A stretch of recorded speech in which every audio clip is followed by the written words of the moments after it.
బుజ్జమ్మ పైడి బొమ్మ తేనె నవ్వుల జాబిలమ్మ లేని సాకులు చెప్పకమ్మ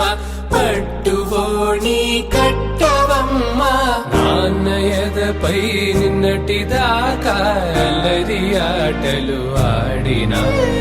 చిన్నారి తల్లి లేత భుజములు నేడు చీరలు మోయునా చెల్లో తురిమిను మంచి సంపద